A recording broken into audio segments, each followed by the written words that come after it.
Ahí sí se está conectando. Vamos a hablar hoy día de qué es la iglesia.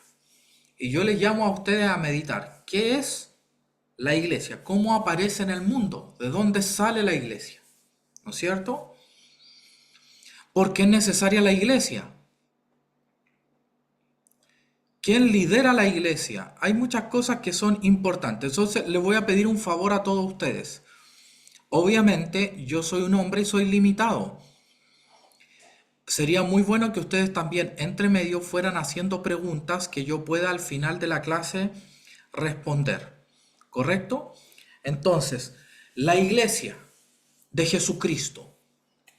¿Dónde aparece? La palabra iglesia viene del griego, que es la palabra eclesía, ¿correcto? Y esa palabra, la eclesía, era una congregación que tenían las polis griegas, ¿no? Tenía un fin administrativo, de gobierno, pero hay algo acá que no quiero descartar que pueda haber una raíz eh, en, en- en la cultura griega, pero yo quiero ir a algo que a mí me llama aún más la atención en este sentido, y es qué es la iglesia, ¿ya? Serie Fundamentos, la iglesia y su orden, Patricio Vilche, clase uno. ¿Qué es la iglesia? Y aquí debemos entender algo, y yo quiero que ustedes puedan poner mucha atención en lo siguiente. Les voy a contar una historia, a ver. Jesús era israelita, de la tribu de Judá, por eso se le dice judío. Israel tenía 13 tribus, ¿correcto? En realidad, claro, 13 tribus, ¿no? Eran 12 tribus con territorio y una tribu sin territorio que era Leví. Entonces tú podías ser de la tribu de Leví, levita, de la tribu de Judá, judío, ¿no es cierto? De la tribu de Benjamín, benjaminita, así. Dependiendo la tribu, cualquiera de las 13 tribus que tú fueras, tú eras parte de ello. Ahora, cuando los romanos invaden a Israel, por decirlo así, ya Israel había sufrido muchas invasiones, los romanos le llamaban a ellos judíos, como una forma casi despectiva, ¿no? Pero a todos les llamaban judíos porque en el fondo la tribu que sobrevivió era Judá. Ahora, estos israelitas del pasado, hablemos del Antiguo Testamento, se llamaban a sí mismos en el desierto Cajal. Cajal era el término hebreo para el pueblo de Dios. El pueblo de Dios o la congregación de Dios se llamaba Cajal, ¿no? Esa era la palabra hebrea para la congregación del pueblo de Dios. ¿Sí? Ahora, quiero que me preste atención. Bueno, este Cajal estuvo desde el desierto en 1500 a.C. al 400. En el 300 antes de Cristo, 300 años, es bastante, surge la idea en Grecia, no quiero confundirlo, pero tengo que contarle esto, de decir, en Grecia, en Alejandría, se quería, como los griegos, por decirlo así, tenían el dominio de muchas naciones, entre ellas Israel, y ellos amaban el conocimiento, dijeron, traduzcamos los códigos penales o los códigos civiles de conducta o las constituciones de todas las naciones que nosotros gobernamos. Los griegos tenían su asentamiento, los ptolomeos, en Egipto, abajo. Y como ellos gobernaban Israel, llegó el código de los judíos. ¿Cuál era el código de los judíos? La Torá, el Pentateuco, los 5 primeros libros de la Biblia.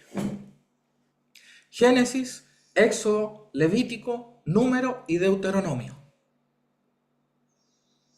Esos 5 libros los tradujeron del hebreo al griego. ¿Quiénes tenían que hacer esta traducción? Gente que fuera experta en hebreo. Gente que conociera la cultura de los israelitas. Y la palabra cajal, que era la congregación del pueblo de Dios, lo tradujeron como eclesía, para que los griegos pudieran entender qué era el cajal. ¿Correcto?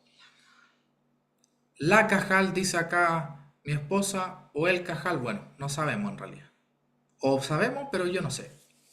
Entonces, esta palabra cajal, ¿correcto? Representaba ¿y por qué esto es importante saberlo? Es importante saberlo porque los escritores del Nuevo Testamento usaron casi en el 80% de las citas, no el texto hebreo del Antiguo Testamento, usaban el texto griego del Antiguo Testamento. Y hay muchas tesis doctorales y estudios que avalan lo que yo les estoy diciendo. Pablo, Mateo y Lucas y los autores del Nuevo Testamento, como le escribían a gente que sabía griego, no usaron el texto hebreo, sino en su mayoría usaron el texto griego. Por eso hay que tener también cuidado cuando a veces se critica mucho el griego o esta de raíces hebreas, que es como que la palabra en hebreo tiene una raíz mágica, ¿no?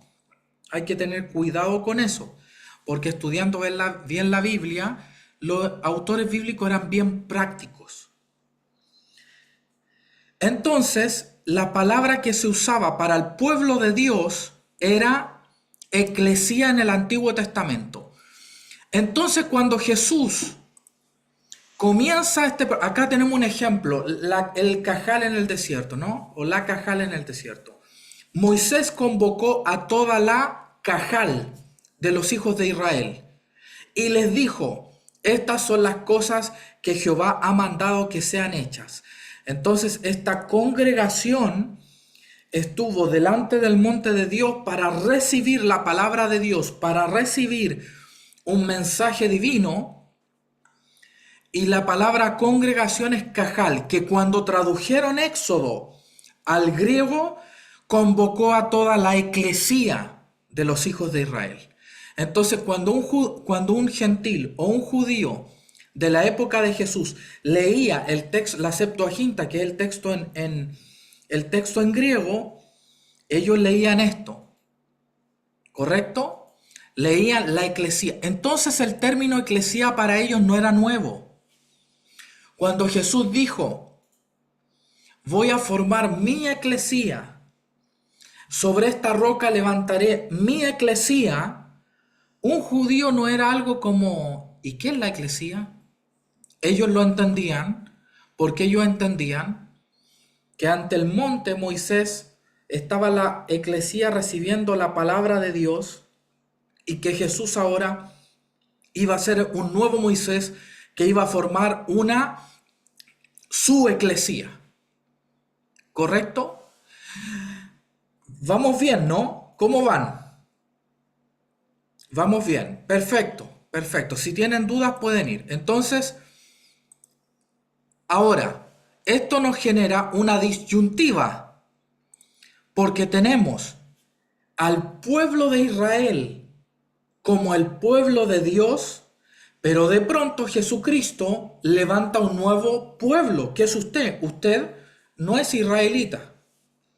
Alguien puede decir, sí, pastor, pero yo tengo ascendencia israelita, un tatarabuelo era israelita. Ya, pero entre el tatarabuelo y usted puede que ese tatarabuelo su papá no haya sido verdaderamente su papá. No habían pruebas de ADN.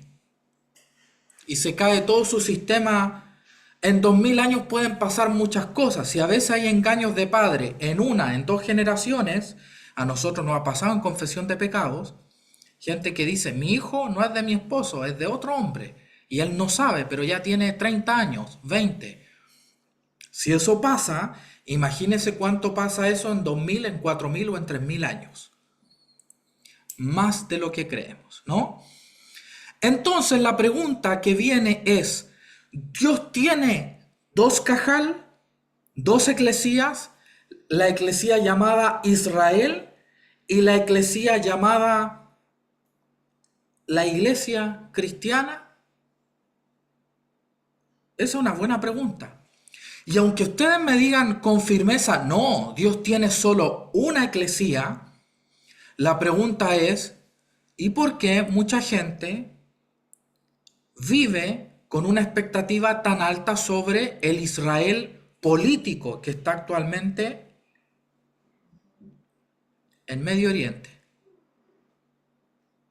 ¿Por qué usted cuando va a las marchas por Jesús hay gente con banderas de Israel? Es una buena pregunta. Es una buena pregunta. ¿Entiende? Entonces, el tema de esto es que nosotros a veces somos llevados por doctrinas sin entender ciertos fundamentos. Por ejemplo, les voy a decir algo que la mayoría de ustedes no saben. ¿Cuánto han escuchado del rapto secreto de la iglesia? Levante la mano. Los que están con camarita, por último, apóyenme psicológicamente, ya que los que están sin camarita están, eso, están jugando ahí. Yo me imagino a los que están sin cámara de muchas maneras, pero a los que están con cámara los veo, entonces no me imagino. Perfecto. Entonces, lo que les quiero decir es hacer la siguiente pregunta, es el siguiente análisis. El rapto secreto de la iglesia tiene un fundamento, que la iglesia raptaba el pueblo uno de Dios, pero el pueblo dos de Dios, Israel, se queda en la tierra. O sea que la teoría o la escatología del rapto secreto de la iglesia considera que Dios tiene dos pueblos con dos leyes distintas. ¿Sabía usted eso? Y eso es un error básico. Y dice que este Israel no necesita todavía conocer a Cristo, pero necesitan ser fieles a la Torá, mientras que la iglesia sí necesita ser fiel a Cristo. Es decir, que esta teoría dispensacionalista, que es lo que creen la mayoría de las iglesias en Chile, pende del hilo de que Dios tiene dos pueblos con dos leyes, con dos tratos diferentes. Israel y la iglesia son los dos pueblos de Dios. Por eso es tan importante, porque hay gente que va a seminarios de dispensacionalismo que duran 3 días, 5 días. Y probablemente el pilar de esos 5 días está totalmente errado. Y si eso está errado, se desmorona todo. No estoy hablando en contra del dispensacionalismo, estoy diciendo, usted tiene que tener una visión clara de qué cree. Si usted cree en el rapto, usted cree que Dios tiene dos pueblos.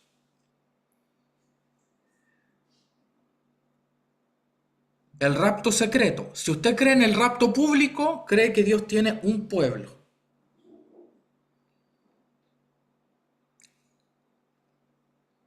¿Correcto? Es bueno entender escatología, ¿sí? Perfecto. Entonces, quiero que ustedes puedan entender. Entonces, ¿qué nos dice la Biblia? ¿Tiene Dios un pueblo, Israel y judíos, y el pueblo dos, judíos más gentil, iglesia? Vamos a analizar bien esto. Dos pueblos o uno solo. Pero ahora, en Cristo Jesús, vosotros, o sea, nosotros los gentiles, dice Efesios, que estabais lejos, habéis sido hechos cercanos, porque Él es nuestra paz, que de ambos pueblos hizo uno. ¿Se fija? Dios hizo de ambos pueblos uno. Estábamos los gentiles separados de Dios. Estaban los israelitas fieles a las promesas de Dios. Y no es que nosotros fuimos para acá. En Cristo, al medio, tuvimos un encuentro y nos transformamos en un solo pueblo.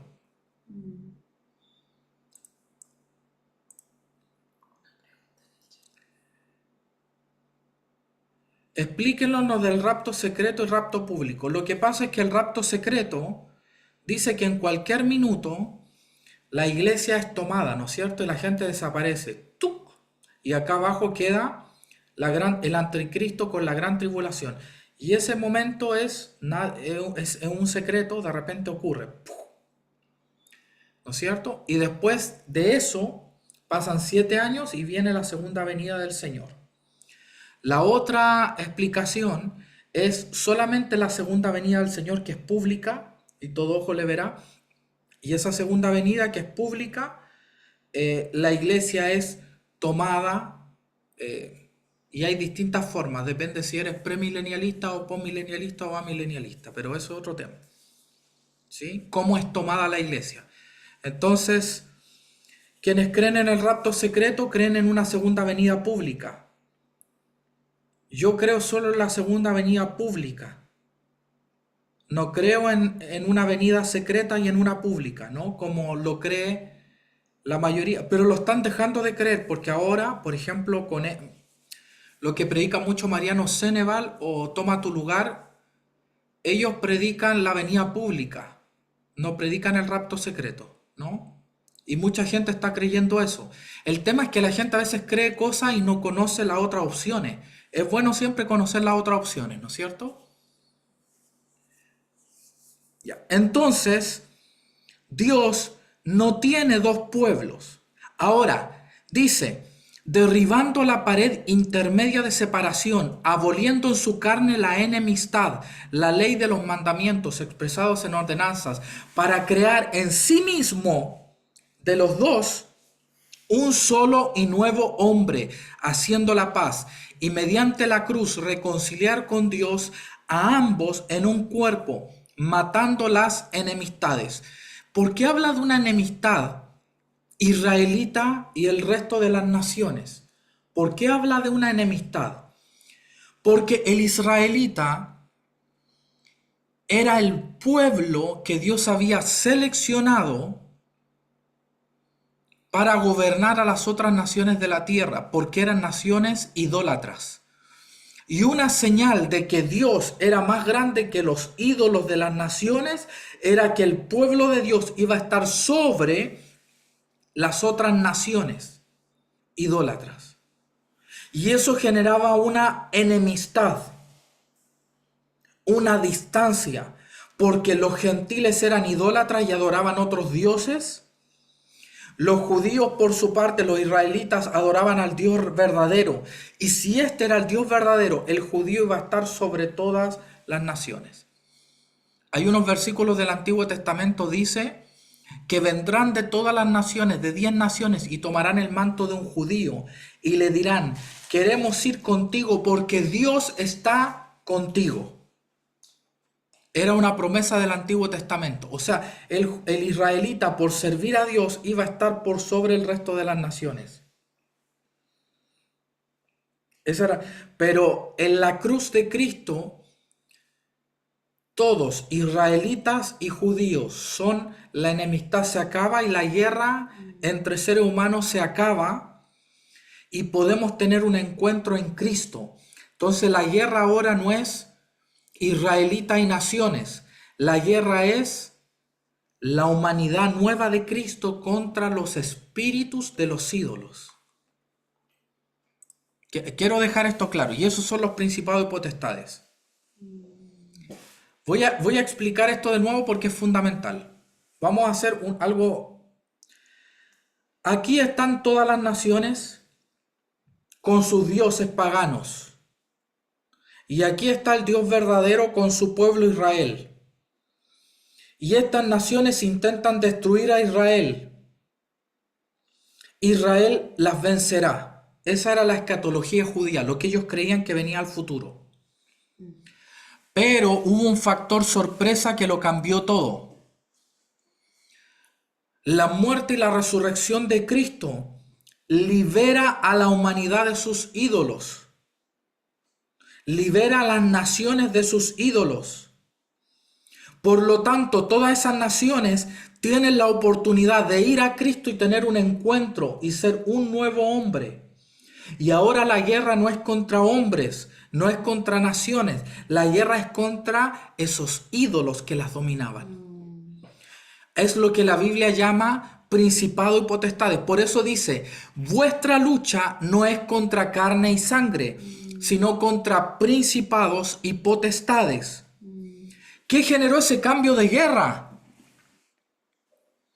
¿Cuál es la característica del Antiguo Testamento? Israel y su ejército contra naciones paganas, y Dios decía, mátenlos a veces a todos, ¿no? ¿Por qué? Porque eran naciones, había una enemistad israelita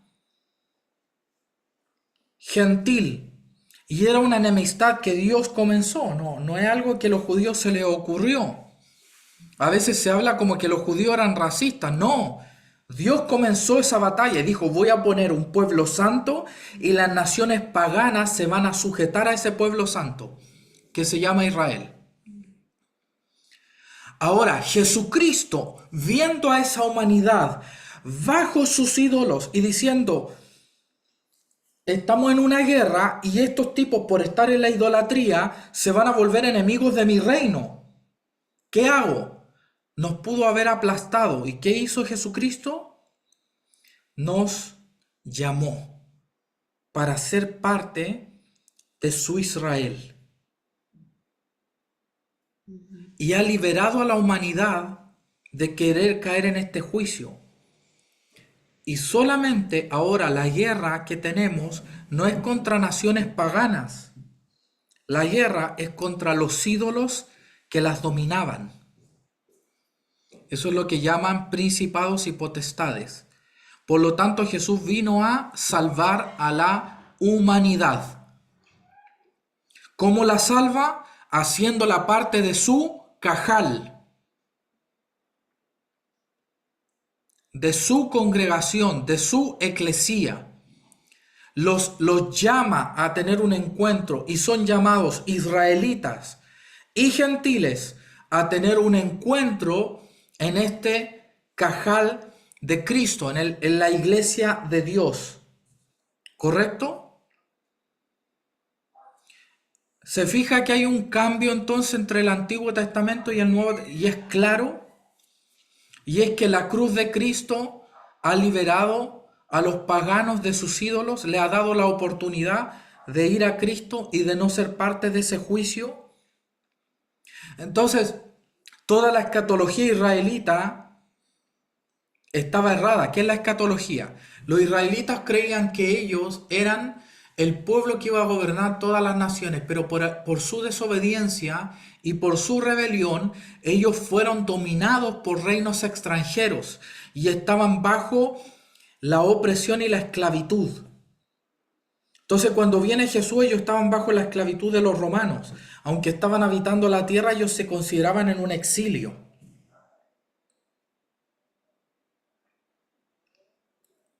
¿Sí?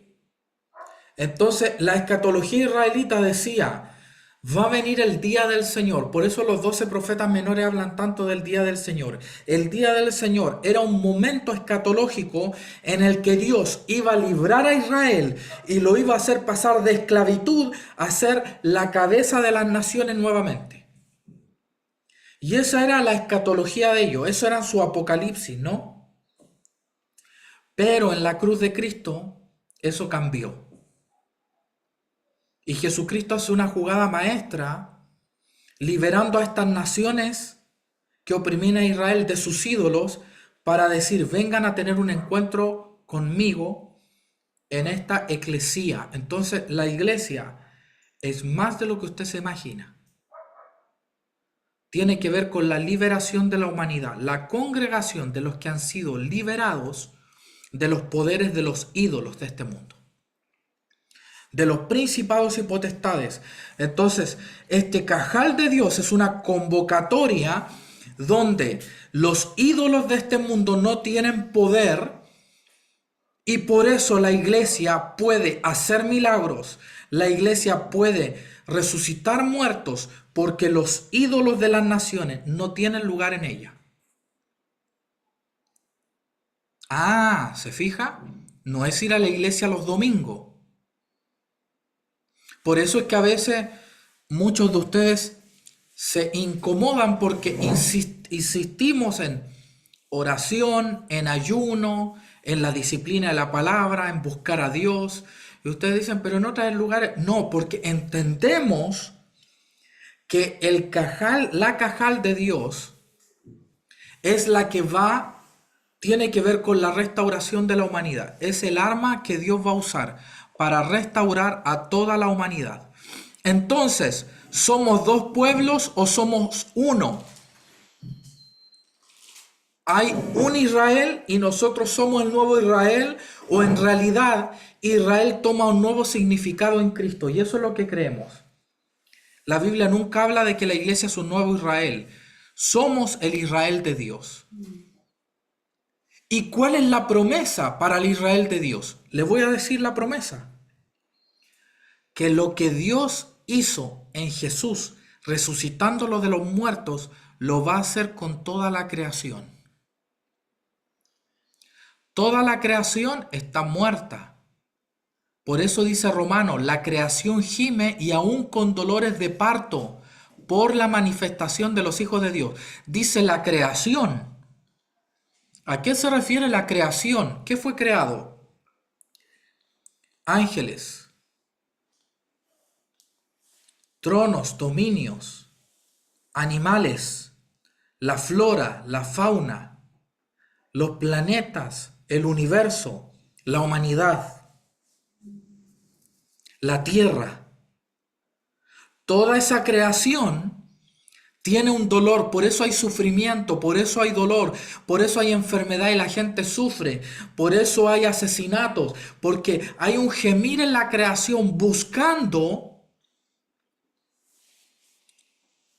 que Dios nos resucite como resucitó a Jesucristo. Que Dios resucite. La tierra dice que va a haber una tierra nueva, no es que esta tierra va a ser destruida. Los términos que usa Pedro para decir que la tierra va a pasar por fuego son términos, usos que ellos tenían de términos de escatología judía que significan renovación. Pero nunca dice la Biblia que la tierra va a ser destruida. Dice que esta tierra pasará. ¿Por qué? Porque está muerta, está corrompida y de repente Dios la va a resucitar a la tierra. Para que vuelva a ser el templo de Dios. Dios va a resucitar a la humanidad para que volvamos a tener una vida en plena comunión con Dios. Entonces, ese es el propósito de la eclesía. ¿Correcto? Ahora, la eclesía, según la palabra de Dios, es la cajal de Dios, ¿no? Se transforma en su templo. Y yo quiero que podamos entender qué es un templo, pero hablemos de la antigüedad, no hablemos de ahora, porque nuestro concepto occidental de templo está distorsionado, ¿no? A lo que las escrituras dicen. Un templo era un lugar donde una divinidad habitaba y desde ahí podía esa divinidad manifestarse en su entorno, ya sea en una ciudad, en una nación o en toda la tierra. Entonces, los antiguos creían que sus dioses habitaban en otra dimensión, no en esta. Pero un lugar donde se encontraba la dimensión sobrenatural, el mundo invisible con el mundo visible, ¿cómo se encuentran? ¿Cómo hay un punto de intersección para que vayamos para allá y pasemos de allá para acá? El templo era una estructura configurada de tal manera y hecha con detalles, con ciertos requisitos mínimos, incluso con el fin de conectar el mundo natural y el mundo humano con el mundo de los espíritus. Eso era un templo, un lugar de encuentro de dos mundos. Y dentro del templo generalmente estaba el ídolo. El ídolo era la figura de oro, de madera, de cualquier material. Y esa figura era el punto donde el espíritu del Dios habitaba. Ahora, tú podías destruir esa figura y los antiguos no creían que habían matado al Dios. Ellos creían que se podía hacer otra figura y ellos hacían, les voy a contar lo que le hacían algunos antiguos, principalmente en Mesopotamia, los ídolos. Los construían y los sumergían en agua, como un bautismo, ¿no? Para que el espíritu del Dios lo poseyera. Otra forma era que ellos lo ponían en un lugar y soplaban para que el espíritu del Dios poseyera al ídolo. Muy parecido como lo que Dios hizo con Adán, ¿no? Dios crea al hombre y pone su espíritu ahí. Era porque Adán tenía que ser el representante de Dios en la tierra. Entonces, un templo, repitamos esto y necesito que todos nosotros podamos entenderlo.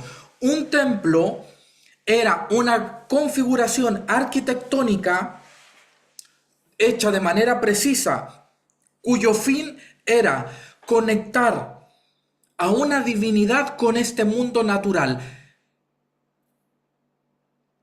poder ir hacia ese mundo espiritual y poder traer desde ese mundo espiritual. Por eso a veces se sacrificaban seres humanos o animales en los templos antiguos, con el fin de que la sangre generara una conexión entre el mundo espiritual y el mundo físico.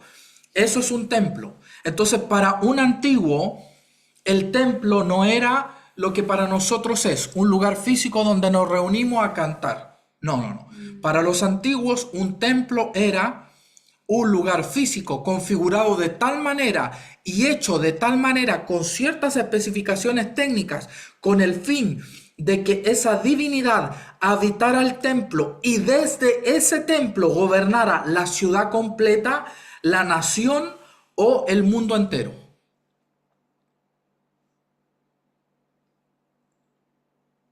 ¿Sí? Vamos bien, ¿no? Entonces un templo en la antigüedad era un punto de conexión entre dos mundos. Y hay una gran polémica que surgió en Éfeso cuando Pablo va a predicar, ¿no? Diana de los Efesios o Artemisa, ¿no es cierto? Hubo un tema con el templo de ella porque cuando llega el Evangelio comenzó una polémica en el templo de Artemisa, ¿no es cierto? O de Diana. ¿Qué pasó?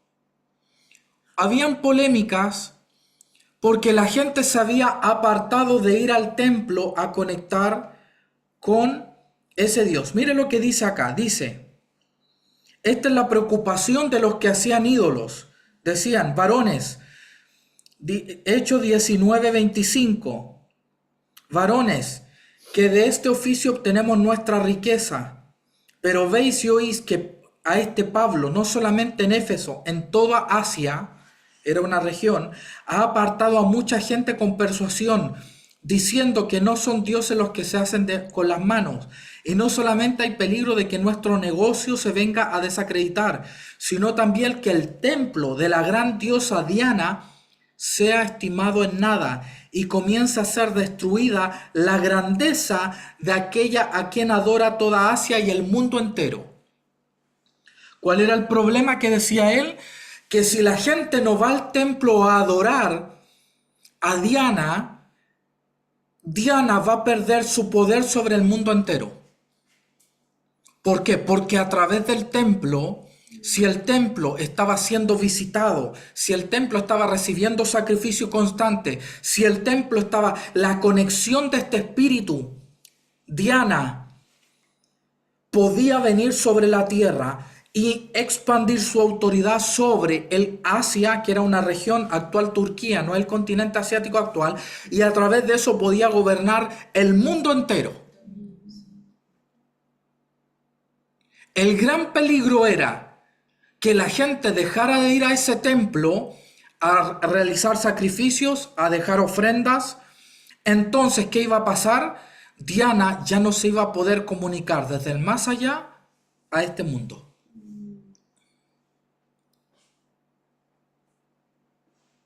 Ese es un templo. Ahora, Dios, Jehová, tenía un templo en Israel. Un templo al cual se debía circuncidar a todo varón de 8 años en ese templo, que es cortarle una parte pequeña del pene al varón, y eso sangraba.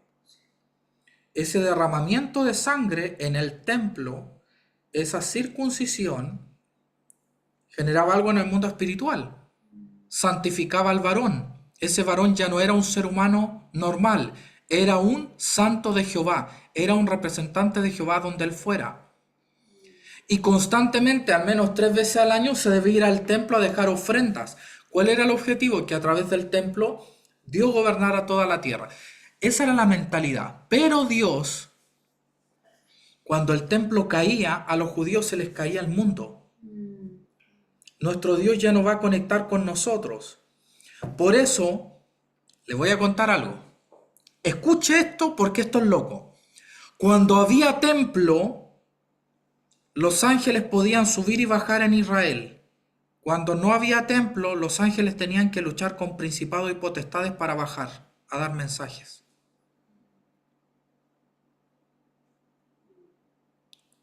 Se lo voy a decir de nuevo.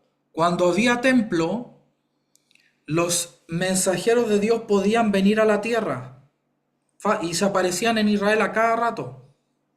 Un ángel se le aparecía a José. Cuando no había templo, ahora Dios llena toda la tierra. Entonces Jesucristo en su cuerpo ha hecho el templo del Espíritu de Dios. Y cuando Él andaba por la tierra, Dios conectaba con la humanidad a través del cuerpo de Cristo. Pero Él se fue. Comillas. Yo no creo que se haya ido. Ahora, Pablo le dice a la iglesia de Corinto: ¿no sabéis que sois templo del Espíritu de Dios y que el Espíritu de Dios mora en vosotros? Si alguno destruye el templo de Dios, Dios le destruirá a él, porque el templo de Dios, el cual sois vosotros, santo es. ¿Qué significa? Y luego dice en el 6:19, ¿o ignoráis que vuestro cuerpo es templo del Espíritu Santo, el cual está en vosotros, el cual tenéis de Dios, y que no sois vuestros? ¿Qué significa que yo sea un templo del Espíritu Santo? Lo que significa que yo sea un templo de Dios es que, hagamos el ejemplo del templo anterior, Dios quiere tocar, venir del mundo sobrenatural, del mundo invisible, e impactar el mundo físico. Pero no puede. Necesita un punto de conexión, una puerta. ¿Cuál es esa puerta? Un templo. Si Él tiene un templo, Él puede venir al mundo físico. Y no solo puede venir al mundo físico, desde ese templo puede comenzar a gobernar ciudades, regiones y el mundo entero, porque esa es la visión de un templo para un antiguo. Un templo en la antigüedad no era solo un centro de adoración, era un centro de dominio espiritual. Entonces, decir que somos el templo de Dios implica que Dios a través de nosotros, yo le digo algo, ¿cuántos niños con cáncer hay en Chile o en Argentina? ¿Cuánta gente que sufre por una enfermedad terrible está? ¿Usted cree que Dios no los quiere tocar, sanar, liberar? La pregunta es, ¿por qué no lo hace? Porque Él, para venir desde ese mundo a este mundo, necesita un templo. Por eso Él hacía milagros y prodigios a través de hombres que se consagran como el templo de Dios. Yo recuerdo una campaña donde va TV y era un hombre que estaba paralítico en Corea. a los que vieron esa campaña, y habían orado por él muchos pastores.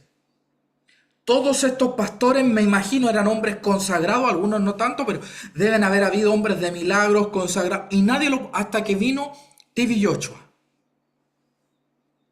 La pregunta es, si es el mismo Dios, ¿por qué el resultado fue diferente? Por el nivel de conexión del templo. El nivel de pureza del templo determina el nivel de dominio.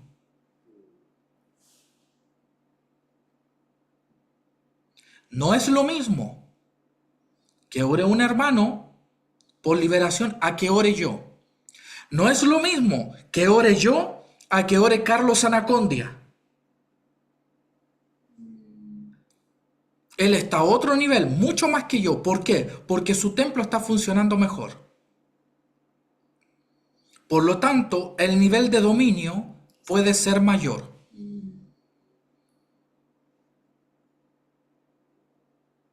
Hemos avanzado, pero nos falta. Ese es el principio básico.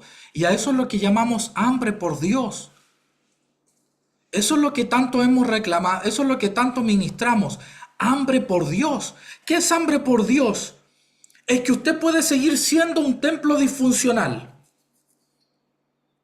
Pero cuando tú tienes hambre por Dios, dice, tengo que ser el mejor templo posible. Tengo que ser un lugar donde Dios venga desde el Maya y se manifieste aquí. Y no solo eso, desarrolle dominio. Y para eso debe realizarse como en un templo, sacrificios constantes.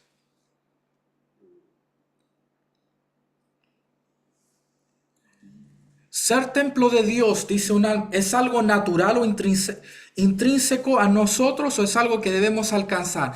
Dice que estamos siendo edificados como el templo del Dios vivo. Es decir, que debemos ser edificados bajo el fundamento de apóstoles y profetas. Por eso lo apostólico y profético es tan importante. Por eso invitamos profetas. Y la gente dice, otra vez la gente quiere que les profeticen. No.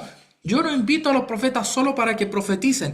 Yo invito profetas para que edifiquen en usted un punto de conexión entre el mundo de Dios y nuestro mundo. Yo quiero que usted sea un punto de conexión entre la sanidad que Dios quiere desatar y no puede porque no encuentra un punto de contacto con la tierra. Y ese punto de contacto debe ser usted. Entonces, de nada sacamos ser 200 o 150 o ser 10.000. Creció la iglesia. Tenemos que ser más templo.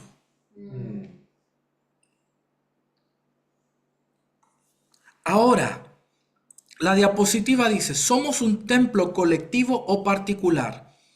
Las dos cosas. Por eso puse estos dos, 1 Corintios 6:19 y 1 Corintios 3:16. Dos eruditos importantes, Gordon Fee y Gary Chrogen, experto en griego, ambos llegan a la conclusión de que Pablo en 1 Corintios está hablando de un templo. Yo como persona y mi cuerpo es su templo, pero también de algo colectivo. Y el 3:16, en el contexto que se da, ambos usan el mismo versículo, está hablando en el plural, la iglesia, porque en la iglesia había división, en la iglesia había contienda, en la iglesia había disputa.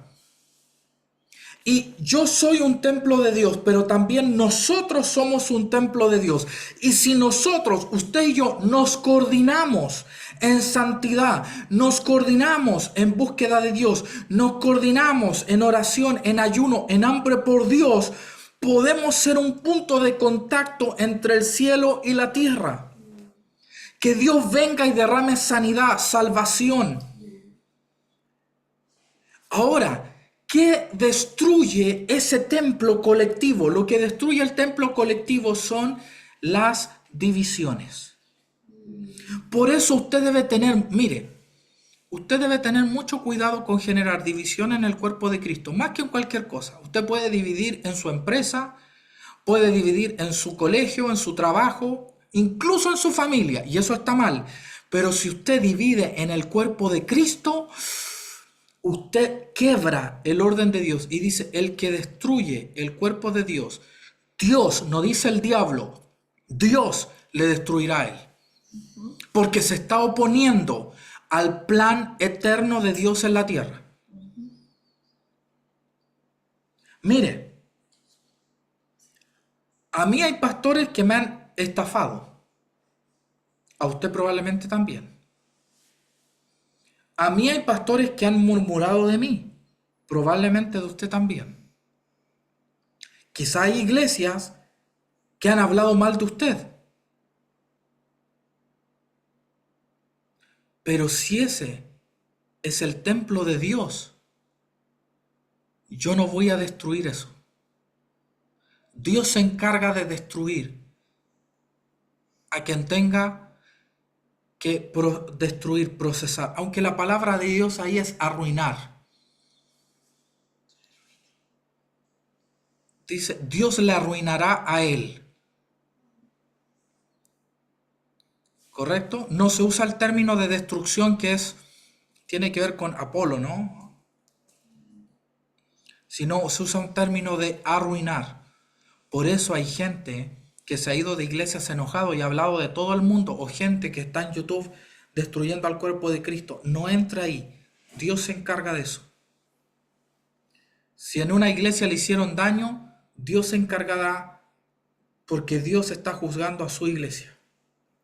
Y Él lo hace de una mejor manera que lo haríamos nosotros. La iglesia es santa. Entonces, en 1 Corintios 3, como sale ahí 16, habla del cuerpo corporativo. Pero en 1 Corintios 6, habla de su propio cuerpo. De su propio cuerpo, de que usted también individualmente es un templo de Dios. Entonces, hay gente que solo se queda con el templo individual. Yo soy el templo de Dios, no voy a la iglesia. No necesito porque yo adoro a Dios, yo estoy bien con Dios. Esa es una parte. Tu relación con Dios influye en tu nivel de templo, pero también influye tu relación con el resto del cuerpo de Cristo. Porque somos templo individual y colectivamente. Usted no puede caminar bien, correr bien si tiene un solo zapato de atletismo y el otro está descalzo, ¿no? Usted necesita ser templo individual. Ahora, ¿qué significa ser templo? Voy a repetir esto para la gente nueva. Sé que los antiguos ya entendieron y dijeron, otra vez está repitiendo. Repito, un templo es un punto de conexión donde una divinidad puede tener contacto, a través de ese templo puede tener contacto y dominio con el mundo físico. Y Él ha dicho que nosotros somos el templo del Espíritu Santo. Ahora, cuando se crea el templo de Salomón, Dios consagra la casa, pero dice que este templo que vosotros me creáis y la gloria de Dios llena toda la tierra, ¿no? Nuestro Dios va incluso más allá de su propio templo. Pero a Él le gusta moverse a través de su templo, ¿no? Y mostrar su gloria en su templo. Recuerde que la primera profecía que recibió Jesús fue en el templo, cuando lo presentaban y venía la gente y profetizaban sobre Él. Eso sale al principio de Lucas. Seguimos.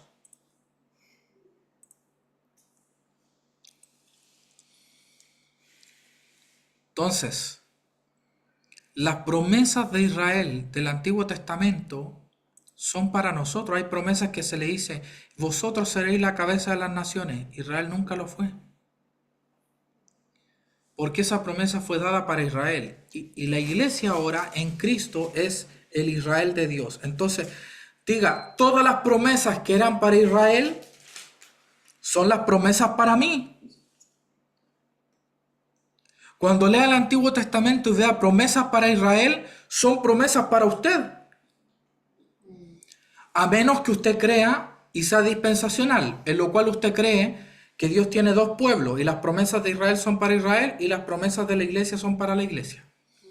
Pero ya hablamos que somos un pueblo, por lo tanto, si hay profecías en el Antiguo Testamento para Israel, usted la puede tomar. Si hay bendiciones, usted las puede tomar. Pero, diga pero, también si hubo fracasos en el Israel, puede haber fracasos en usted. Ay, si ellos murieron en el desierto, usted también puede morir en el desierto. Eran el cajal de Dios, eran la congregación de Dios. Lo mismo les puede escribir. ¿Y quién dice eso? El apóstol Pablo en 1 Corintios. En 1 Corintios 10. El apóstol Pablo es claro, porque no quiero, hermanos, que ignoren que nuestros padres, fíjese algo, los corintios no eran israelitas, eran gentiles. De hecho, Corinto era aunque estaba en una zona griega, fue poblada por muchos romanos. Todos estos, pero dice nuestros padres, ¿qué está haciendo? Está conectando la historia de esos romanos paganos con la historia de los patriarcas de Israel. No está diciendo los padres de nosotros los israelitas, no, dice nuestros padres, lo está involucrando a ellos. ¿Qué está diciendo? Le está diciendo, ustedes son el pueblo de Dios, ustedes son Israel, ustedes son la continuación de Israel. Ustedes han sido injertados en una historia que no era la de ustedes, pero iba acá el río, y este era Israel, el río, y a usted lo inyectamos ahí.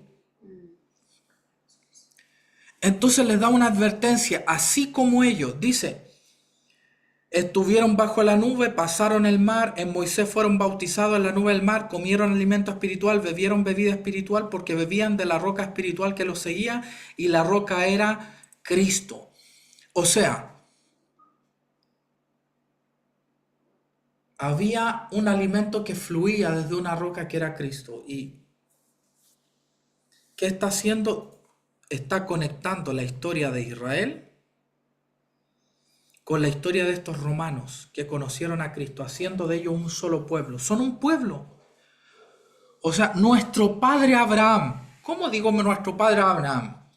Si yo no soy judío. ¿No es cierto? Yo debo tener, no sé, mi padre, que Lentaro puede haber sido un antepasado mío, no sé, algún diaguita, algún indígena, uno que otro español, ¿no es cierto? Pero Abraham no fue un antepasado mío. Pero yo fui conectado a una nación, a una historia. Y no solo las promesas, esto es para la eclesía, ¿no? Porque hay un concepto de hipergracia, somos la iglesia, somos el pueblo de Dios, entonces nada malo nos puede pasar. No, no, no, no, no, no, no. Lo que le pasó a Israel te puede pasar a ti, porque tu historia y la de Israel están conectadas. Las bendiciones están a tu mano, pero también están conectadas las reprensiones. Y esto lo podemos ver en el versículo de Romanos 11:9. Mira pues, Romanos 11:22. Mira pues la bondad y la severidad de Dios, la severidad con los que cayeron, pero la bondad contigo, si permaneces en esa bondad, pero de otra manera tú también serás cortado. Diga, puedo ser cortado. ¿Cortado de qué? ¿Del pueblo? ¿Un judío en qué usaba el término ser cortado? ¿Que me sacaban de la iglesia y me tenía que ir a otra? Un judío, el término cortado era cuando tú sacabas a alguien del pueblo y se tenía que ir. O de plano lo matabas. ¿Quiénes fueron los que cayeron? Ah, el hermano cayó en pecado. No, el pueblo de Israel que cayó muerto en el desierto. Esos fueron los que... Entonces, eso es lo que les quería sobre qué es la iglesia. Seguimos. Cuando Jesús forma la iglesia, dice, y yo también te digo, tú eres Pedro, y sobre esta piedra o roca, Petro, ¿no es cierto? Y sobre esta piedra edificaré mi eclesía, y las puertas del Hades no prevalecerán contra ella. Para nosotros, un occidental, las puertas del Hades no tienen el peso que tenía para un judío. Recordemos que estamos en el Evangelio de Mateo Y Mateo fue escrito por lo que se da a entender, para un pueblo muy judío, ¿no? Para gente muy israelita. Que era para una israelita las puertas del Hades. Entonces, vamos a analizar un poco. Edificaré mi cajal, mi eclesía. Entonces, Pedro tuvo una eclesía, o sea, Moisés en el desierto, pero ahora Jesús tiene su eclesía. Que también estamos en un éxodo. ¿De dónde estamos saliendo? ¿De dónde es nuestro éxodo? De los ídolos de este mundo. ¿Cuántos fueron los juicios para Egipto? 10 juicios. ¿Qué significa el número 10? Las naciones, ¿no? Entonces fuimos libres de los juicios de los dioses de las naciones y fuimos llevados en un éxodo al Dios de Israel, a la tierra prometida. El mismo éxodo que vivió el pueblo saliendo de la idolatría hacia la adoración al Dios vivo, ¿no es cierto? Que nos da una vida plena, donde fluye leche y miel. Entonces, estamos en un desierto y en ese desierto Dios nos libera de la idolatría. Ahora, Jesucristo va a tener su propio gajal como el pastor que saca a las ovejas de Egipto, ¿no? Él nos guía nos saca de la idolatría como pastor. Entonces, Jesucristo, una de las principales funciones del pastorado de Jesucristo sobre tu vida es librarte de toda idolatría. Te está haciendo pasar por caminos para librarte de la idolatría. La idolatría al dinero es una de las mayores idolatrías. Y Jesucristo, el pastor, el buen pastor, está queriendo liberarte de la idolatría al dinero.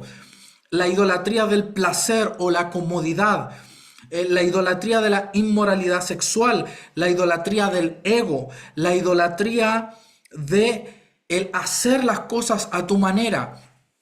El Señor, todo eso ídolos de la nación antigua, porque Diana es la diosa de la sabiduría. Y actualmente nadie adora a Diana, o muy poca gente la adorará, pero la gente llevada a sus ideas. ¿Quién está operando detrás de eso? ¿Diana? Ella no necesita que usted vaya a Éfeso y la adore. Si usted es llevado a sus ideas y no escucha a nadie, y no escucha a Dios, y no escucha a los hombres con autoridad que Dios, y no escucha a los profetas, usted es un adorador de la sabiduría de este mundo, de Diana. Afrodita era la diosa de la sensualidad y la sexualidad. Afrodita, puede que usted no la adore, pero usted ve pornografía, está en concubinato.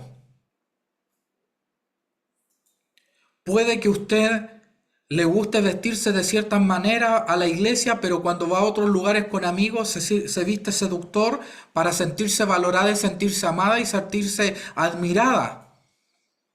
Usted está adorando a esa diosa, está en idolatría. Entonces, usted trabaja todo el día, no va casi a la iglesia, no le interesa aportar para misiones, aportar para el crecimiento de la iglesia. Porque usted quiere construir su propia casa, su propio auto, se compra un auto de lujo y vive para el dinero, y vive para el dinero. Usted tiene un Dios. Las riquezas, eso es idolatría. Amén. Entonces, este pastorado nos lleva fuera de la idolatría. Y estas puertas del Hades, estas puertas al inframundo, porque el Hades es una palabra griega, pero los judíos no sabían del Hades que nosotros conocemos muy como... Los judíos sabían del Seol. El Seol, el lugar de los muertos, ¿no? Que tenían contacto con la tierra, entonces habían adivinos que se conectaban con el Seol y te traían a un muerto. Y la Biblia prohibía bajo asesinato al que trajera a alguien del Seol, porque abría una puerta. Era prohibido la brujería, la adivinación, cualquiera de esas cosas que tuviera que ver. La nueva era, el meditar, el sentir espíritu, era porque había puertas del Seol. Y este Seol A ver, yo quiero que entienda algo. Apocalipsis tiene tres caídas. Yo no voy a predicar esto, pero se lo voy a señalar. En el final de Apocalipsis hay tres cosas que caen. La primera es la bestia y el falso profeta. El primer juicio es sobre la bestia y el falso profeta. Eso está en la caída de Babilonia en Apocalipsis 18, ¿no? Y ahí Dios envía sus juicios y cae ahí la bestia, el falso profeta, y es lanzada al lago de fuego. En segundo lugar, Satanás es lanzado al lago de fuego en Apocalipsis 20:10. A ver, Apocalipsis 19:20, la bestia y el falso profeta fueron lanzados al lago de fuego. Más adelante, el diablo es echado al lago de fuego, y lo dice muy claro en 20:10, y el diablo que los engañaba fue lanzado al lago de fuego, donde ya estaban la bestia y el falso profeta, y serán atormentados día y noche. Entonces, el segundo nivel de autoridad, de maldad, el primero era la bestia y el falso profeta, que ya es terrible. La jerarquía superior era el diablo, pero hay algo más arriba que es al final. En el 20:14, y la muerte y el Hades fueron lanzados al lago de fuego. Esta es la segunda muerte. Acá se acaba el mal, con la muerte y el Hades. No se acaba con el diablo el mal, se acaba con la muerte y el Hades. Es el tercer nivel de jerarquía. Entonces Jesús dice que el nivel más alto de jerarquía de maldad, que es el Hades, el lugar de los muertos y donde operan los espíritus inmundos y la maldad, esas puertas. Y acá hay algo muy curioso que no lo puede explicar el español, pero sí el griego: no prevalecerán contra la iglesia. Aquí leía varios eruditos de griego y decían lo siguiente: se da a entender con la palabra contra la iglesia, el contra no está en el griego. Se da a entender como que está la iglesia aquí y viene el Hades contra nosotros y nosotros resistimos defensivamente. Se entiende así en español, ¿no?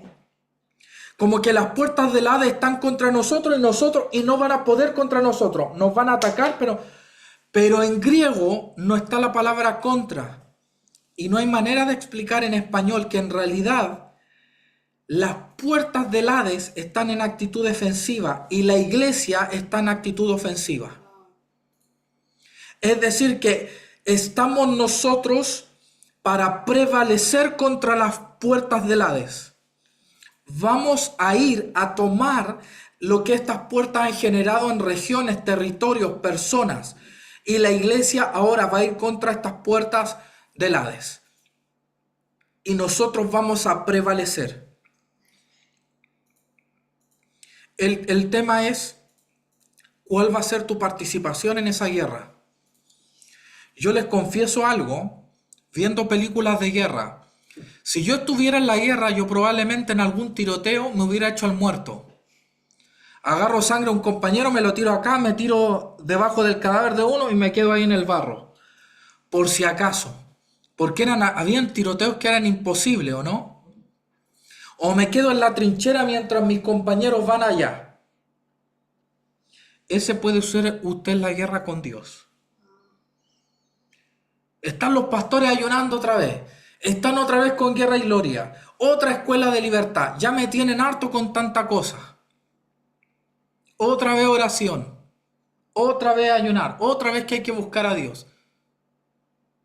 Y dice: me voy a hacer el muerto en esta guerra. Y algunos de nosotros nos hacemos el muerto. Y hay un evento y ayudamos, pero no en algo que sea tan espiritual para que no nos contaminemos. Y servimos y aportamos. Pastor, yo le doy esto. Y aportamos así a distancia. Y estamos en la trinchera. O no estamos haciendo los muertos en esta guerra, pero no estamos disparando el arma y dando la cara. Y yo le quiero hablar a los de este cajal de Dios que están queriendo hacerse los muertos. Y claro, como hay tanto tiroteo, nadie se da cuenta que usted se está haciendo el muerto o que usted está en la trinchera. Usted debe ir y tomar una actitud ofensiva. Debe tomar el don que Dios le dio y llevarlo a la guerra. Debe tomar el cuerpo, la vida que Dios le dio y manifestar, ser ese templo de Dios en la tierra.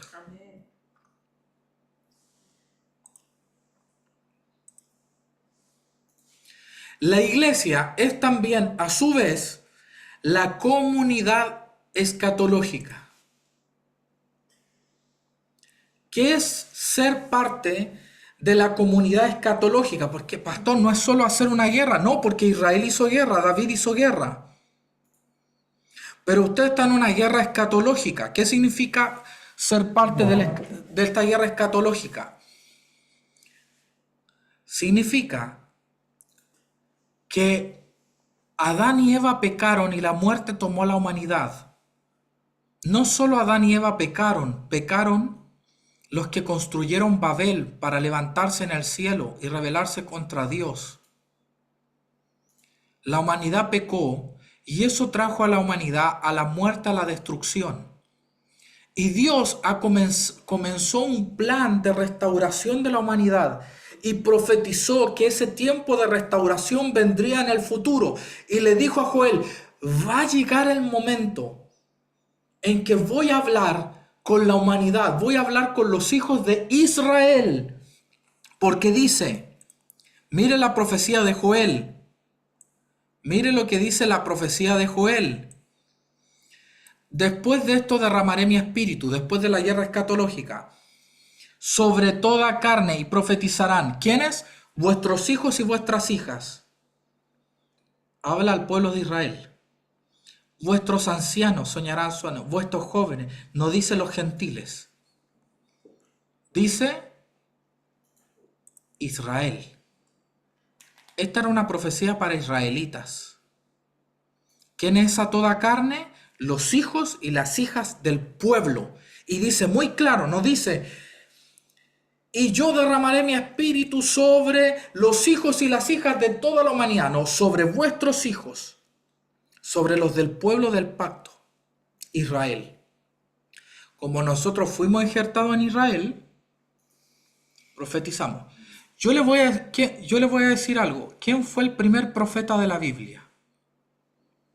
Adán. Adán hablaba con Dios cara a cara y caminaba con él y conversaba con él. Debido a la muerte que vino por el pecado, ya los seres humanos no podían escuchar a Dios. Solo muy pocos seres humanos en el mundo podían escuchar a Dios y se llamaban profetas.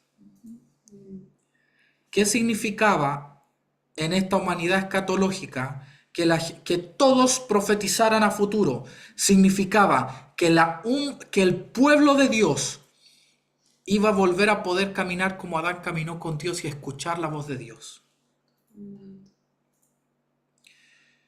Y ser un punto de contacto para traer la voz de Dios a la tierra, como lo hacía Adán con la creación. Ser profeta no es solo un oficio, es una naturaleza. Claro, Enoc también lo logró. Moisés hablaba con él cara a cara, pero eran muy pocos y la promesa es, esto va a ser masivo.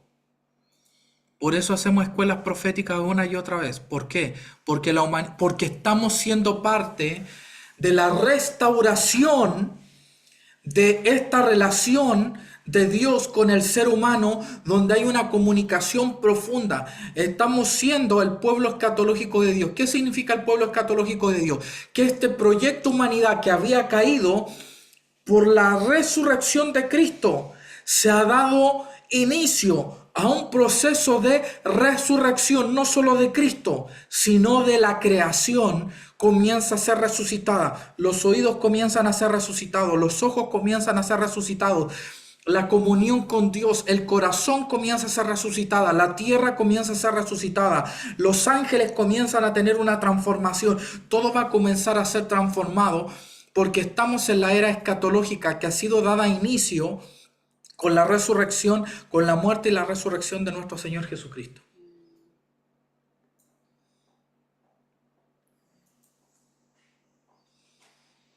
¿Correcto? Entonces, la iglesia es la comunidad escatológica. ¿Qué significa? Que no es de este mundo, no es de la antigua humanidad, no es del cosmos anterior caído. La iglesia es otra cosa. La iglesia es otra clase de humanidad. El que recibe el Espíritu de Dios se vuelve puede volverse, si cuida ese templo, un manifestador, un punto de contacto. Imagínese, hubieran millones de puntos de contacto en la tierra. Yo le digo qué pasaría. La segunda venida de Jesucristo. Porque el velo entre el mundo invisible y este se rasgaría y sería el fin.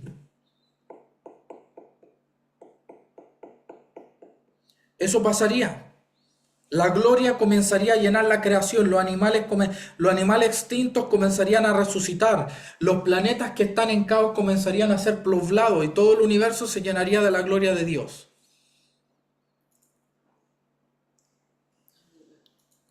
Incluso Jerusalén resucita. Jerusalén, Jerusalén, que matas a los profetas y a los que son enviados. ¿Cuántas veces os quise reunir como la gallina reúne a sus polluelos, pero no quisiste, por tanto tu casa quedará desierta? Y Jerusalén fue destruida en el año 70, pero en Apocalipsis aparece una nueva Jerusalén. ¿Qué es esta nueva Jerusalén? La Jerusalén rebelde, la Jerusalén incrédula, la Jerusalén que no creía en lo profético, resucita en este nuevo mundo de Dios. Su cuerpo que está enfermo, su mente que tiene guerra, va a resucitar a una forma gloriosa. Todo está siendo cambiado por el Espíritu que habita en ti. Entonces Jerusalén fue destruida porque se volvió una ciudad perversa, se volvió una Babilonia, pero va a resucitar como una ciudad gloriosa. Y los lugares de la tierra donde hubo opresión se van a transformar en esta nueva creación de Dios, porque todo lo que Dios hace eterno en una tierra gloriosa, y los animales que se extinguieron van a volver a aparecer, para que Dios habite de nuevo en su creación, y Dios habita de nuevo en su humanidad. Entonces somos el pueblo escatológico de Dios. Somos un pueblo que ha comenzado la restauración de lo que Adán destruyó por su pecado y lo que destruyeron en Babel por su rebelión contra Dios. Somos nosotros parte de esa restauración y Pablo lo entiende. Dice, porque todo es vuestro. Sea Pablo, sea Apolos, sea Cefas, sea el mundo, sea la vida, sea la muerte, el presente, el futuro. Todo es de ¿quién? Del cajal de Dios, de la eclesía de Dios. Todo eso es nuestro. Diga, el futuro es nuestro. Si es nuestro, no es del anticristo, no es del nuevo orden mundial.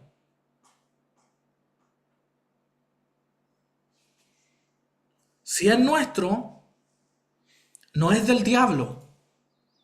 El presente, ¿de quién es? Nuestro. El mundo, vámonos de este mundo, hay mucho pecado. ¿De quién es el mundo? Porque claro, no somos de este mundo. Pero como somos el pueblo escatológico de Dios, el mundo está bajo principados y potestades. La moda, los gobiernos, la economía mundial, las naciones, las mafias, la cultura, la sexualidad. Todo eso está bajo principados y potestades, pero los que no son de este mundo, el pueblo escatológico de Dios, viene a hacer guerra contra esos principados y potestades y decirle, caballeros, el mundo ahora es nuestro. El mundo ahora es nuestro. Salgan de los territorios, salgan de las personas, salgan de los montes, salgan. Y nosotros tenemos el poder de la resurrección y comenzamos nosotros a resucitar la creación a una nueva manifestación gloriosa.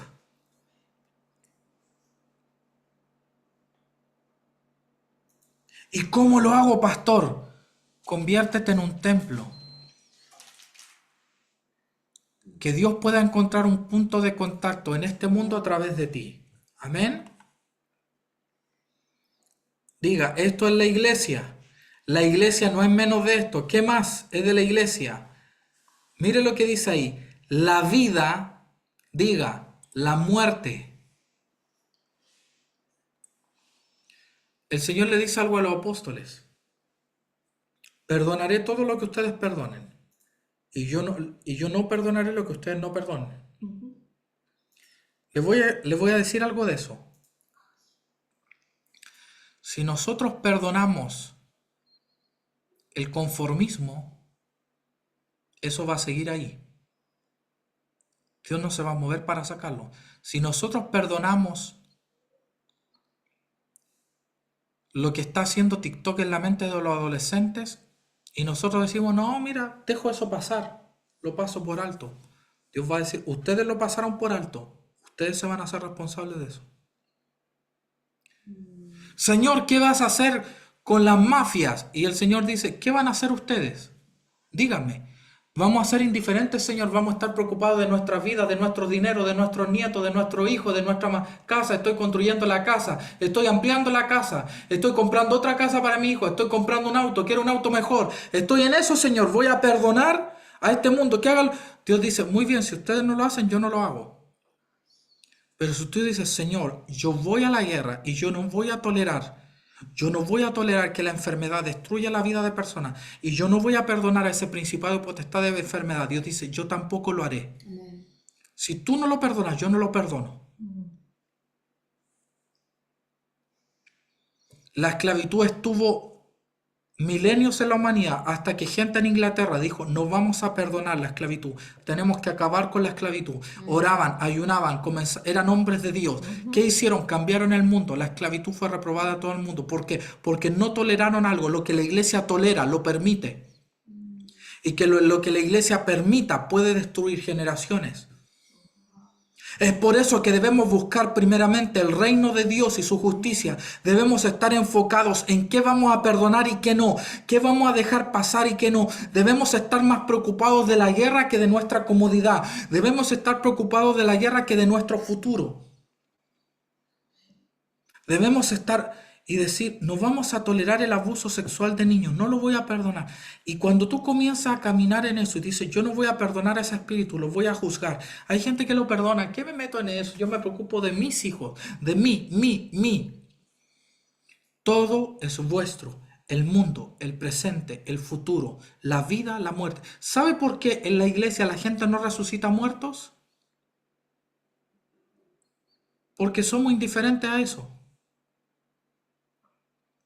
Porque hemos decidido perdonar a la muerte. Muerte, ¿mataste a alguien? Bueno, es parte de la vida. Pero cuando tú estás insatisfecho, dices, yo no voy a perdonar la muerte. Yo no voy a permitir que niños de 6 años mueran en los brazos de sus padres. Y comienzas a buscar a Dios y a transformarte en ese templo del Dios viviente, en ese punto. Y no solo tú, nosotros. Y es por eso, hermanos, que si alguno tiene algo contra su hermano, va y dígaselo. La Biblia es tan clara. ¿Sabe por qué dice, hermano, vas a hacer un servicio a Dios, vas a hacer una ofrenda a Dios, arréglate con tu hermano, escuchaste un rumor de algo, ve y dilo. Hay una división en tu corazón, ve y dilo. ¿Por qué? Porque estamos en algo más grande. Ese templo debe estar perfectamente armonioso para que la gloria de Dios lo posea y a través de ese templo gobernar. Y me quedo con el versículo que le leí de Diana de los Efesios. Pero veis, varones, a este tal Pablo, no solamente en Éfeso, sino en casi toda Asia, ha apartado a mucha gente con persuasión, aunque no lo hizo con persuasión, lo hizo con poder, solo que ellos no entendían el poder. Versículo, Hechos 19:26, diciendo que no son dioses los que se hacen con manos, y solamente no hay peligro en este negocio venga a desacreditarse, sino que el templo de la gran diosa Diana sea estimado en nada, y comience a ser destruida la grandeza de aquel a quien venera toda Asia y el mundo entero. El evangelismo de Pablo con poder estaba haciendo caer a la diosa de la sabiduría.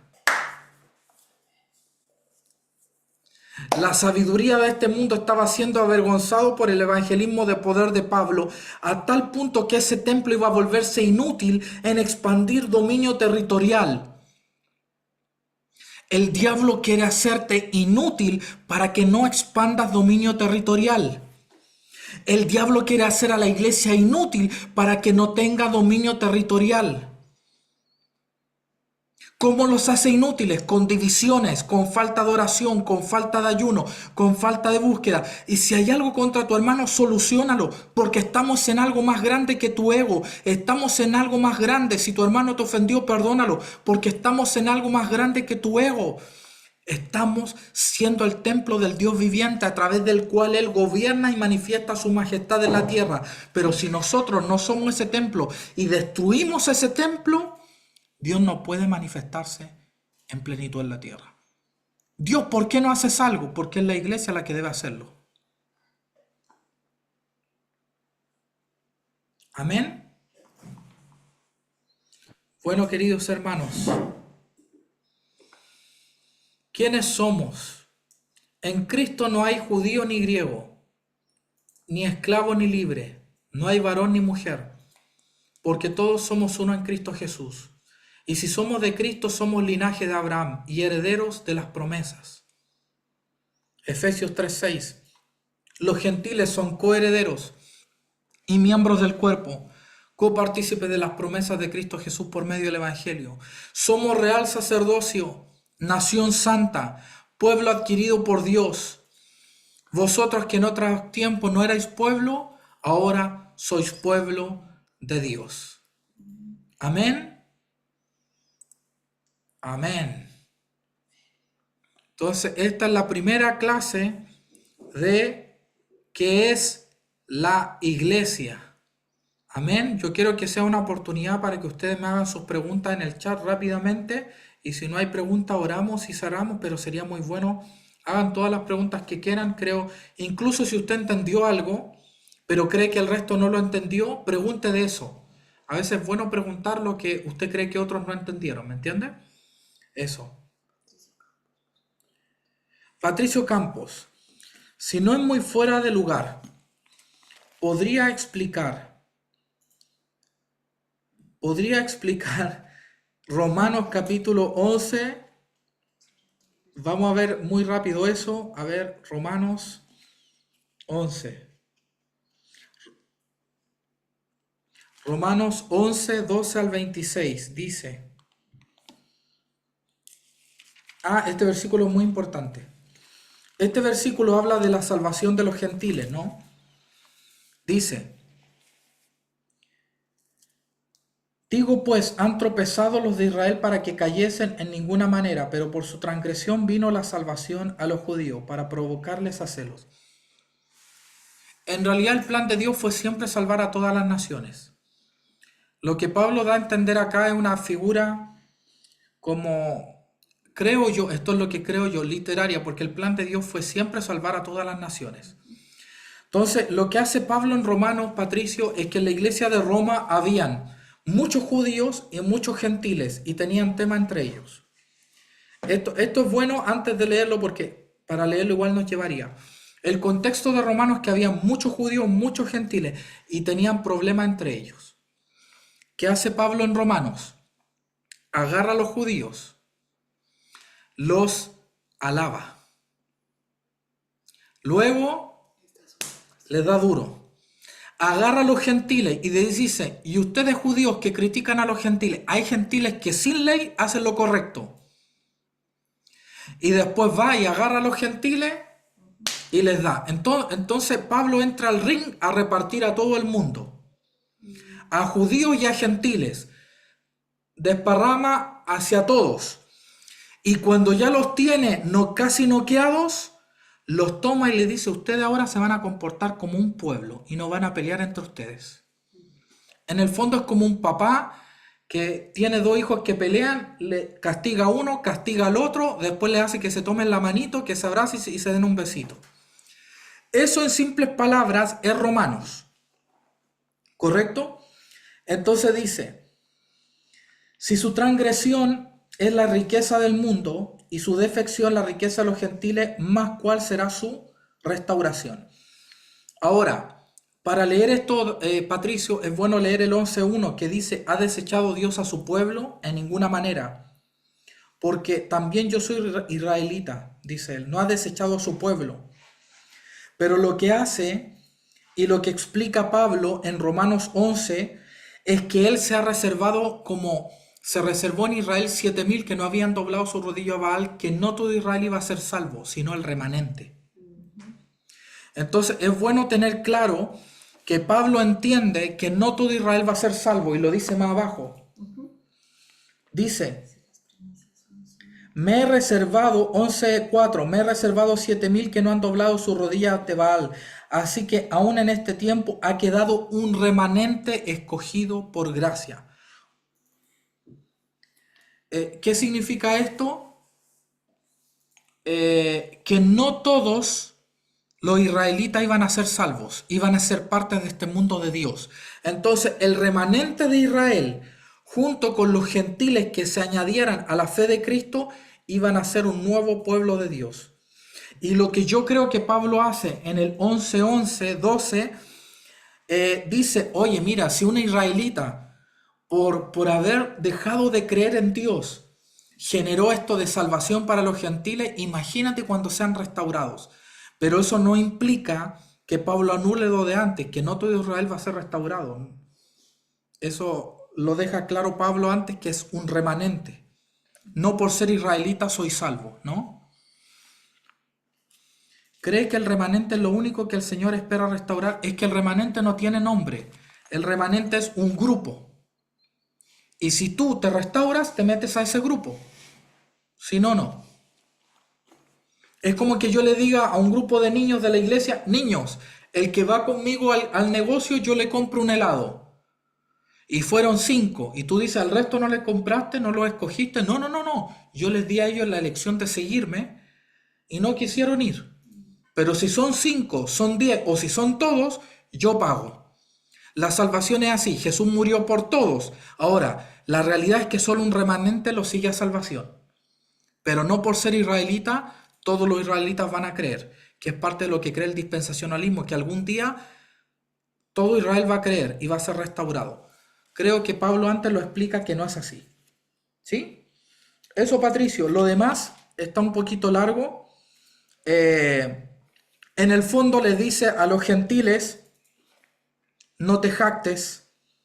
Creo que voy a leer esa parte, es importante, dice, si alguna de las ramas, 11:17, fueron desgajadas, o sea, Israel no es el tronco, el pueblo de Israel no es el tronco, es una rama que es desgajada por su rebelión, y tú siendo olivo silvestre, has sido injertado. Entonces habla de un olivo, que la raíz es Cristo y el tronco principal es Cristo, y que tiene ramitas. Y por su rebelión fueron quitados algunos israelitas, no todos, algunos israelitas fueron quitados. Y nosotros que éramos de otro olivo, los gentiles que éramos de un ídolo, un olivo silvestre, un ídolo, fuimos injertados ahí, nosotros no nos tenemos que jactar. Porque así como esas ramas fueron quitadas, nosotros también podemos ser quitados. Pero el error que se comete acá es a veces creer que Israel es la rama principal y no estas ramitas, que Israel también son ramitas. ¿Correcto? Dice, no te jactes contra las ramas. 18, si te jactas, sabes que no sustentas tú a la raíz, sino la raíz a ti. La raíz es Cristo, la raíz no es Israel, la raíz es Cristo. Los israelitas eran ramas, nosotros también somos ramas. Pues las ramas, dirá, fueron desgajadas para que yo fuera injertado. Bien, por su incredulidad fueron desgajadas, pero tú por la fe estás de pie. No te exaltes a ti mismo si no teme, porque si Dios no perdonó a las ramas naturales, a ti tampoco te perdonará. ¿Perfecto? Habla un poco de eso. ¿Ya? Alguien me pregunta ahí de escatología. A ver, ¿crees en la gran tribulación? Sí, creo. Creo en las grandes tribulaciones. Yo creo que en posturas escatológicas no deben haber divisiones, pero es importante entender la unidad del cuerpo de Cristo. Claro, o sea, no es que no debe haber divisiones. No debemos dividirnos por interpretar una profecía de distintas formas. Incluso los amigos, a veces cuando un amigo recibe una profecía, oye, a ti te dijeron tal cosa, yo creo que significa eso, y otro amigo dice, yo creo otra cosa, mucho más en Apocalipsis. No nos deberíamos dividir por eso, ¿correcto? Pero sí, yo creo que es bueno que hayan distintas perspectivas. Muy bien, queridos, eso ha sido la enseñanza de la eclesía del día de hoy, ¿sí? Revisen la grabación, los que entraron tarde, por favor, revísela, y los que dan el tema este mes tienen que repasar lo de hoy día porque obviamente se tienen que hablar a eso. Pablo Castillo dice, con todo esto creo que entiendo más Juan 15, el dar fruto. El fruto viene de estar unido a la vid. Sería traer el cielo a la tierra. Espectacular, Pablo Castillo, muy buen aporte. Abigail Leonor, tú tienes la mano levantada, puede escribir. Sí, Escriba, dígame. no, es que creo que no me... yo tengo una duda acerca de, bueno, en realidad su perspectiva, ¿no? Hablando de un remanente global, mi pregunta iba en esa dirección. O sea, ¿usted considera de que ese remanente eh, ya está, ya fue revelado en la eternidad? O sea, es como que, claro, todos tienen libre albedrío, pero este, em, la evangelización, ¿no? Muy El buena pregunta. propósito es de, ya me entendió. A ver. Sí, voy a explicar un poco lo que Abigail habla para los que no tienen tanto contexto teológico. Hay unos pasajes de la Biblia que dice que Dios a los que antes predestinó, a estos también llamó. Y la pregunta es si Dios predestinó, quiere decir desde antes de la fundación del mundo, a algunos. Imagínese esto, supongamos que Dios predestinó a Patricio Vilches para ser salvo. Algunos creen eso. Patricio Vilches puede hacer puras estupideces y rebelarse contra Dios, pero como Dios lo predestinó para ser salvo, va a ser salvo. Por el contrario, si Patricio Vilches fue predestinado para perdición, porque si algunos son predestinados para salvación, ¿qué pasa con el resto? Obviamente son para perdición. Es obvio. Quiere decir que Patricio Vilches puede hacer muchas cosas bien y buscar a Dios, pero si no fue predestinado para salvación se pierde. Eso creen los calvinistas, muchas iglesias reformadas. Muchos cristianos creen eso, no de las ramas pentecostales. La pregunta era, ¿cómo resolvemos estos versículos que hablan de que Dios nos predestinó desde antes de la fundación del mundo?